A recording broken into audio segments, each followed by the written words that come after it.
Tom had always loved his morning routine. Every Saturday at dawn, he'd walk down to the lake, untie his small fishing boat, and spend hours on the calm waters. His grandfather had built their house here 40 years ago, and Tom had inherited not just the property, but also his grandfather's special rights to the community boat launch. But that peaceful morning routine was about to change forever. It started on a rainy Tuesday afternoon when Tom's neighbor, Mr. Johnson, stopped by for coffee. "You heard about the HOA meeting last week?" Mr. Johnson asked, stirring sugar into his mug with a worried look. Tom shook his head. He rarely attended these meetings anymore, especially after retiring from his accounting job. "They're talking about changing the boat access rules," Mr. Johnson continued. "Something about making it fair for everyone and generating revenue for community improvements." This caught Tom's attention. He set down his coffee mug a bit too hard, making it clatter against the kitchen table. "What do you mean, changing the rules?" That evening, Tom dug through his mail pile and found the HOA newsletter he'd tossed aside weeks ago. Hidden on page 3, in the smallest print, was a notice about proposed changes to the waterfront access policy. His heart sank as he read the details: new dock fees, restricted access hours, and limits on boat sizes. The next morning, Tom called the HOA office. Mrs. Peterson, the office manager, explained that the board had been studying the issue for months. "We only have 6 homeowners with grandfathered rights," she said. "The board feels it's time to modernize our policies." Tom asked if his grandfather's original agreement would be honored. There was a pause on the other end of the line. "Well, the board is reviewing all historical agreements," Mrs. Peterson replied carefully. "Nothing's final yet." That response worried Tom more than anything else. He spent the afternoon searching through his personal files and found the original 1984 document his grandfather had signed. The yellow paper was brittle with age, but the words were clear: perpetual boat access rights in exchange for voluntary contribution to lake maintenance. By evening, Tom realized he needed to attend the next HOA meeting. He marked the date on his calendar with a red pen and began preparing what he would say. He wasn't a confrontational person, but his family's legacy was at stake. As the meeting day approached, Tom learned more disturbing details. His friend Pete mentioned that the HOA president, Roger, had been telling people that it's time the lakefront opened up to everyone equally. Another neighbor shared that the board was considering selling individual dock spaces to the highest bidders. Tom felt his chest tighten with anxiety. He'd spent countless hours teaching his children to fish from that very boat launch. His daughter had learned to swim off those docks. Now, strangers were deciding his family's fate without even consulting the affected homeowners. The morning before the meeting, Tom stood at his kitchen window, watching the sunrise paint the lake golden. He noticed Roger's expensive fishing boat gleaming in his driveway, brand new decals advertising local fishing tournaments. Something clicked in Tom's mind then, an observation that would later change everything. This wasn't just about access. This was about who controlled the lake's waters and what they stood to gain from it. The HOA meeting was packed. Tom arrived 15 minutes early, but the community center was already buzzing with conversations. He found a seat in the third row and nervously tapped his pen against his notebook. His hands were shaking slightly as he reviewed the notes he'd prepared. Roger Whitmore, the HOA president, stood at the front of the room in a crisp polo shirt and pressed khakis. His confident smile never wavered as he called the meeting to order. Tom's stomach twisted when he noticed 4 other board members nodding in unison during Roger's opening remarks. "Tonight, we're discussing a proposal that will benefit our entire community," Roger announced, clicking his presentation remote. The first slide showed a chart comparing their lakefront fees to neighboring communities. Currently, only 6 homeowners enjoy unrestricted boat access, while paying the same HOA fees as everyone else. Murmurs rippled through the crowd. Tom felt eyes turning toward him and the other grandfathered homeowners. His neighbor, Mrs. Chen, shifted uncomfortably in her seat. Roger continued, painting a picture of modernization and fairness. He talked about revenue generation for community improvements and creating equal opportunities for all residents. But Tom noticed something peculiar. Every board member mentioned their passion for fishing during their comments. When the floor finally opened for questions, Tom stood up. His legs felt like jelly. "I have my grandfather's original agreement here," he said, holding up the yellow document. "It clearly states perpetual access rights. These weren't privileges. They were negotiated agreements." Roger's smile faltered for just a moment.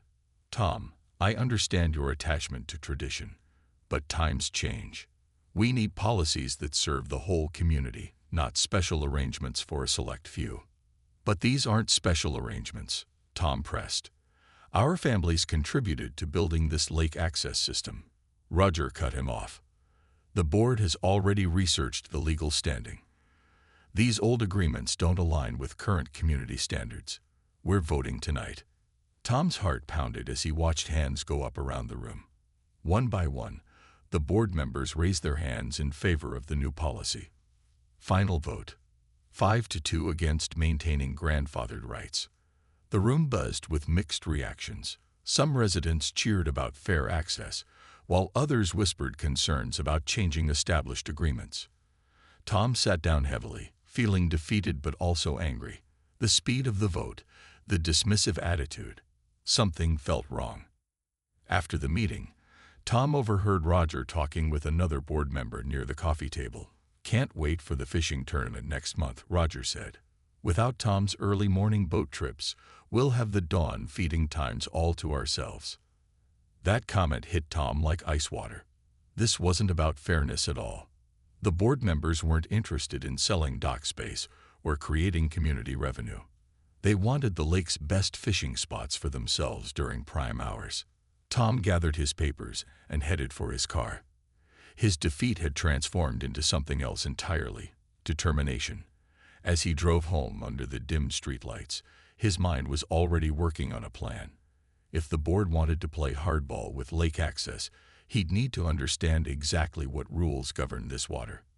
The next morning, instead of his usual fishing trip, Tom sat at his computer. He typed "lake fishing regulations" into the search bar and started reading. By noon, his coffee had gone cold, but he'd discovered something fascinating about their supposedly private lake. Tom spent the next week glued to his computer screen. Between sips of now-cold coffee and sandwiches he barely tasted, he discovered a whole world of fishing regulations he never knew existed. The more he read, the more his eyebrows raised in surprise. On day 3 of his research, Tom found something remarkable. His community lake, which everyone assumed was completely private, actually connected to Willow Creek through an underground channel. That tiny detail changed everything. According to state law, any water body connected to a protected waterway fell under environmental regulations. His fingers trembled as he clicked through page after page of official documents. The lake hosted largemouth bass, which were managed by the state during spawning season. Crappie fish, another protected species, migrated through their waters each spring. Tom grabbed a notepad and started scribbling down every detail. By Friday, Tom had a mountain of information. He learned that anyone fishing in protected waters needed special permits during certain months. Commercial activities, like fishing tournaments, required even more paperwork and regular catch reports. His mind raced. Roger had mentioned organizing tournaments. Tom decided to take a closer look at the lake itself. Early Saturday morning, he walked the entire shoreline with a notebook and camera. His old hiking boots crunched on the gravel path as he observed things he'd never noticed before. Small wooden docks jutted out at odd angles, many lacking the required safety rails. He spotted several drainage pipes flowing directly into the lake, a possible environmental concern. Near the eastern shore, Tom discovered something interesting. A makeshift fish cleaning station had been set up behind some bushes. Fish scales glittered in the morning sunlight, and the ground reeked of rotting fish parts. This definitely wasn't following proper disposal guidelines. Returning home, Tom organized his findings into neat folders. His dining table disappeared under stacks of printed regulations, marked-up maps, and his own handwritten notes. His wife, Maria, watched with growing concern as their normally peaceful home transformed into a research center. "What exactly are you planning to do with all this information?" Maria asked one evening, moving a stack of papers to set down dinner plates. "I'm just making sure our lake follows all the proper rules," Tom replied, avoiding her eyes. That night, Tom couldn't sleep. He lay awake thinking about the environmental laws he'd discovered. Did the HOA have permits for fishing access? Were they reporting catch data to the state? These questions swirled in his mind until dawn. The next phase of Tom's investigation took him to the county records office. The clerk, a patient woman with reading glasses perched on her nose, helped him access public documents.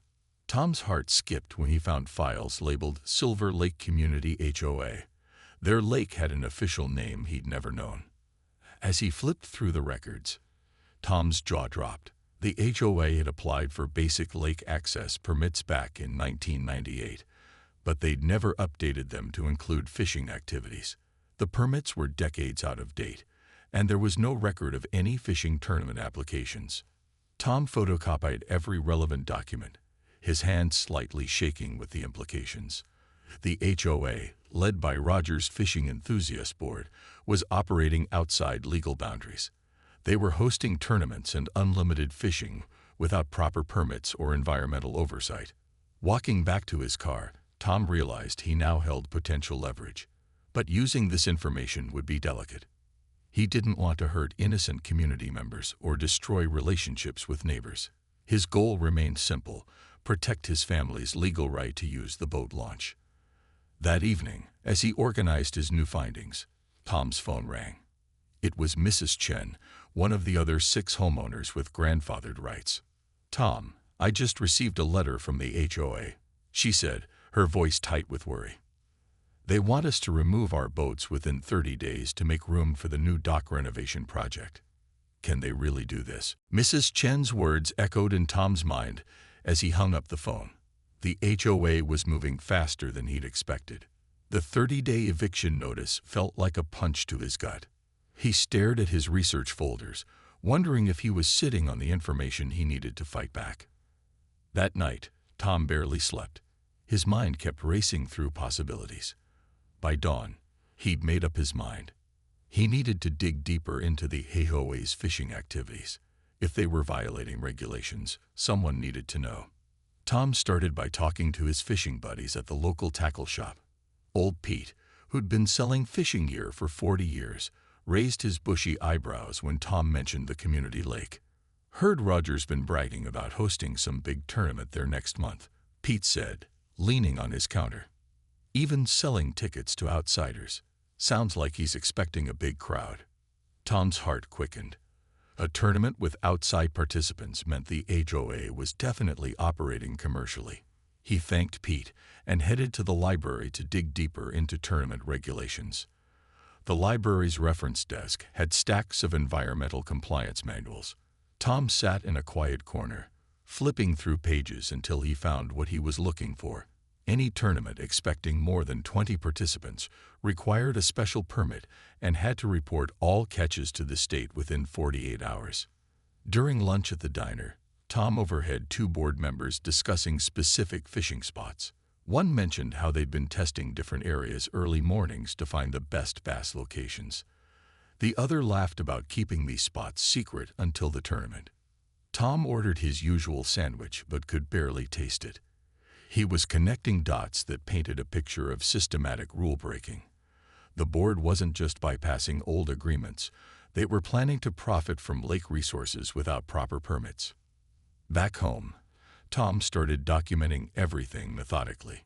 He photographed the fish cleaning station, noting its proximity to the water's edge. He recorded dates and times when he saw board members fishing without displaying permits. His camera captured moments of fish being cleaned and discarded directly into the bushes. One afternoon, Tom spotted Roger's son bringing a cooler to the boat launch. Curious, Tom positioned himself nearby with his binoculars. He watched the young man haul out strings of fish and dump them into trash bags. Tom's jaw dropped when he recognized special protection species among the catch. Taking a deep breath, he snapped several clear photos. Later that week, Tom received his own boat eviction notice. The official HOA letterhead made it look important, but the language was vague. Dock improvements require temporary removal of all vessels, it read. No mention of how long temporary meant. This pushed Tom to call the State Environmental Agency. His hand shook as he dialed the number. When a woman answered, Tom said, "I need to report possible fishing regulation violations in my community." The agent, named Jennifer, listened carefully as Tom explained the situation. She asked for details about the lake's connection to protected waterways, the upcoming tournament, and his photos of protected species. "Can you send us what you have?" Jennifer asked. "We'll need to investigate before the tournament." After the call, Tom sat back in his chair, feeling a mix of guilt and determination. He wasn't out for revenge. He just wanted fair treatment. But the board's actions had forced his hand. They were willing to break environmental laws to push him out, and now they'd have to face consequences. That evening, Tom emailed his documentation to the Environmental Agency. Attached were photos, permit records, and witness statements from other concerned residents. As he clicked send, he wondered if he was doing the right thing. But thinking of his grandfather's legacy and his children's memories on that lake, he knew he had no choice. The next morning, Tom received an email confirmation. The investigation was officially underway. Now he had to wait and see how the state would respond to his findings. 2 days after Tom sent his email, he was watering his garden when he heard sirens approaching. His chest tightened as he watched a state environmental patrol car pull up to the community center. 2 officers in green uniforms stepped out, carrying official-looking binders and clipboards. Tom pretended to tend his roses while keeping an eye on the activity. Within an hour, Roger came storming out of the center, his face red with anger. He climbed into his truck and sped away, leaving worried board members gathered on the steps. By afternoon, yellow tape marked off the entire eastern shoreline. Tom's neighbor, Mr. Rodriguez, knocked on his door with the latest gossip. "They're saying the state shut down all fishing in the lake," he said, eyes wide with surprise. "Something about permit violations and protected fish." Tom tried to act shocked, but his heart was racing. "That's terrible," he managed. "Did they say how long the shutdown would last?" "Indefinite, until everything's sorted out with the state," Mr. Rodriguez replied, shaking his head. Over the next week, the community buzzed with frustration. Roger disappeared for days, presumably dealing with lawyers. The board held an emergency meeting but couldn't provide clear answers. Parents complained that the fishing club had to cancel their youth program. Even non-fishing residents worried about the lake's reputation. Tom continued documenting everything. He photographed enforcement officers taking water samples and measuring fish populations. He overheard them discussing how someone had provided detailed evidence of violations going back months. The breaking point came when large signs appeared at every lake entrance. "Los D to fishing. State ANVE Steigagion in Purugjuries." Roger's prize fishing tournament, scheduled for the next weekend, was officially canceled. Ticket holders demanded refunds. Local businesses that had prepared for the event lost potential income. Tom received an anonymous note in his mailbox. "We know it was you. You've ruined our community's fishing season." The words made him uncomfortable, but he pushed down the guilt. He hadn't broken any laws. The board had. Meanwhile, the state investigation was thorough. Officers found that the HOA had been operating commercial fishing activities for 5 years without proper permits. They'd failed to report catches of protected species. The fish cleaning station violated waste disposal regulations. Even more serious, they'd altered lake vegetation to create better fishing spots without environmental assessment. 3 weeks after the shutdown, official letters arrived at every household. The state was fining the HOA $25,000 for multiple violations. All fishing would remain prohibited for at least 3 months while the lake ecosystem recovered. Future fishing permits would require strict monitoring and catch reporting. Roger finally called an emergency community meeting. Tom watched from the back row as residents voiced their anger. Some blamed the board's poor management. Others thought someone had reported them deliberately. Who would do such a thing to their own community? Roger asked, scanning the room. His eyes lingered on Tom, but there was no proof. One resident, Mr. Park, stood up. Maybe if our board hadn't tried changing everyone's access rights, we wouldn't be in this mess. I hear some people got eviction notices for no good reason. Agreement rippled through the crowd. Tom felt relief wash over him. People were connecting the dots without him saying a word. The meeting ended with Roger announcing his resignation, citing personal reasons. The other fishing enthusiast board members quietly stepped down over the following days. Tom knew their fishing privileges had cost the entire community. With the board in chaos, construction on dock improvements stopped completely. The boat eviction notices were forgotten. Tom's access rights, ironically, remained unchanged by the state shutdown since he'd been cooperating with authorities. One evening, his phone rang. It was Jennifer from the environmental agency. "We wanted to thank you for your cooperation," she said. "Your detailed documentation was essential for our case. The lake will be properly managed now." "What happens next?" Tom asked. "New permits will be issued with strict conditions. The ecosystem needs time to balance. Your community can fish again, but properly this time." As Tom hung up, he realized he'd achieved his goal. His boat access was secure, the bullying had stopped, and the lake would be protected for future generations. Sometimes, he thought, doing the right thing required standing up to those in power, even when it meant making waves. The aftermath of the shutdown was intense. Every morning, Tom found his mailbox stuffed with newsletters and notices from the HOA. The community center buzzed with talk about the fishing ban and the board's massive fine. People couldn't believe how quickly everything had collapsed. By the second week, Tom noticed Roger's house had a for sale sign in the front yard. Word spread fast that he'd accepted a job transfer out of state. The community fishing shop, owned by Roger's brother-in-law, closed its doors for good. Even the annual Bassmasters sponsorship had been canceled. Tom felt mixed emotions as he watched the fallout. Part of him regretted how far things had gone. But another part remembered the desperate look on Mrs. Chen's face when she'd received her boat eviction notice. The board had pushed too hard, and now everyone was paying the price. The new interim board consisted of volunteers who'd never been fishing enthusiasts. They immediately called for a special meeting to address the crisis. Tom sat in the back row, watching his neighbors' frustrated faces as they demanded answers. "We've lost our summer fishing season completely," one resident complained. "My kids were looking forward to fishing camp." Another stood up, voice shaking with anger. "And what about the community tournament revenue?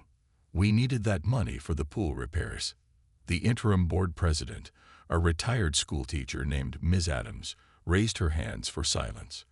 "We're working with the state to expedite the permit process. They've agreed to fast-track our application if we meet certain conditions." Tom's ears perked up when he heard these conditions listed: environmental education programs, catch reporting systems, and most importantly, respecting all historical access agreements. His grandfathered rights were suddenly protected by state requirements. Later that month, Tom received an unexpected knock at his door. Standing there was Mrs. Chen, holding a casserole dish and wearing a grateful smile. "I wanted to thank you," she whispered. "I heard rumors that someone helped expose what the board was doing. Whether it was you or not, I'm just happy our boat access is safe now." Tom accepted the casserole, feeling his guilt lift slightly. At least some families had been helped by the investigation. As summer progressed, the community adapted to life without fishing. The lake became a place for swimming and paddleboarding instead. Children started picking up trash along the shoreline as part of a new environmental club. Tom noticed the water looked clearer than it had in years. In July, state inspectors returned for follow-up testing. They found that the lake's fish population was actually healthier without constant fishing pressure. Protected species numbers had already started increasing. The environmental officer who'd handled Tom's case stopped by his house with an update. "The ecosystem is recovering faster than expected," she told him. "We're considering partial reopening by August, but with strict rules. Your cooperation really helped save this lake." The community received official notice that limited fishing would resume in late August. Everyone would need individual permits, and daily catch limits would be enforced. The new rules meant no special privileges for anyone, not even the board members. Tom's wife, Maria, noticed the change in him during these months. "You seem more relaxed now," she observed one evening while they sat on their porch overlooking the lake. "I think because everything's finally fair," Tom replied. "No one's trying to push us around anymore." The biggest surprise came when the new HOA board called him to serve on a special lake management committee. They needed someone who understood both the community's history and the new regulations. Tom hesitated at first, worried about being labeled as the troublemaker who'd caused the crisis. But when he attended the first meeting, he found unexpected support. Several residents thanked him privately for standing up against the old board's bullying tactics. They'd seen through the fishing ban drama and recognized the deeper issues of power and fairness. As August arrived, fishing licenses were finally issued to residents who completed the environmental training course. Tom was among the first to receive his permit, along with confirmation that his grandfather's boat access rights were permanently protected under the new agreement. The new fishing season opened on August 15th with a small celebration at the community center. Tom joined the crowd, watching as the interim board president cut a ribbon across the rebuilt boat launch. The atmosphere felt different now, calmer, more respectful of the lake. Tom launched his boat for the first time in months. The early morning mist hung over the water as he puttered out to his favorite spot. Other boats dotted the lake, but unlike before, everyone kept a respectful distance. The new rules had changed behavior patterns completely. By mid-morning, something unexpected happened. 3 board members who'd been supportive during the crisis approached Tom's boat. They carried fishing poles and looked nervous. "We were hoping to apologize," one of them started. "We knew something was wrong with Roger's leadership, but we didn't speak up soon enough." Tom listened as they explained how Roger had pressured them to vote his way. They'd felt trapped in a system where questioning the president meant losing committee positions and influence. Tom accepted their apology with a simple nod.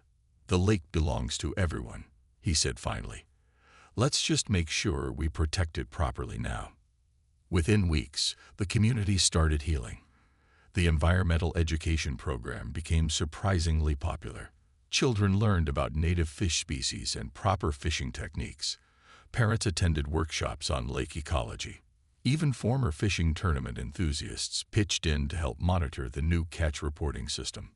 Tom found himself becoming an unofficial advisor to new boat owners. He taught them navigation around the lake's underwater hazards and shared stories about its history. His role shifted from defender to teacher, which felt much more comfortable. The first community fishing tournament under the new rules drew smaller crowds but ran smoothly. Participants registered catches properly, followed size limits, and cleaned their fish at approved stations. Tom served as a volunteer monitor, helping officials check licenses and educate newcomers. By October, wildlife officials noted remarkable improvements. Bass populations had stabilized. The protected species showed increased breeding success. Water quality tests came back with the best results in decades. The community received commendation from the state for exemplary environmental stewardship. One afternoon, Tom's grandson visited from college. They spent the day fishing together, just like Tom had done with his own father decades earlier. As they cleaned their catch at the proper station, his grandson asked about the lake's recent troubles. "Did you ever find out who reported the violations?" he wondered aloud. Tom smiled, remembering the tension of those months. "You know, it doesn't really matter anymore. Sometimes things have to break before they can be fixed properly." His grandson seemed satisfied with that answer. They packed up their gear as the sun set, painting the lake golden. Other families were doing the same, heading home with their legal catches and stories to share. The final triumph came in November when the HOA received a letter from the State Environmental Agency. Their lake had been selected as a model for other communities struggling with fishing management issues. Officials would visit to document their successful transition from conflict to cooperation. Tom attended the press conference where state officials praised the community's transformation. The new HOA president credited concerned citizens who insisted on proper environmental protection. Tom stayed in the background, content with knowing he played his part. That winter, sitting by his fireplace, Tom reflected on the year's events. He'd started the fight to protect his family's access rights, but ended up helping save the entire lake ecosystem. The community had learned that rules apply to everyone, regardless of power or position. Sometimes Tom fought. Defending what's right means making waves, but those waves can carry positive change for everyone. His grandfather's legacy was now protected by more than just a yellowed agreement. It was safeguarded by law, respect, and a community that finally understood the value of working together. The lake today remains a peaceful place, its waters shared fairly among all residents, and Tom still enjoys his early morning fishing trips, knowing he helped preserve this treasure for future generations. Retriclaude can make mistakes. Please double-check responses.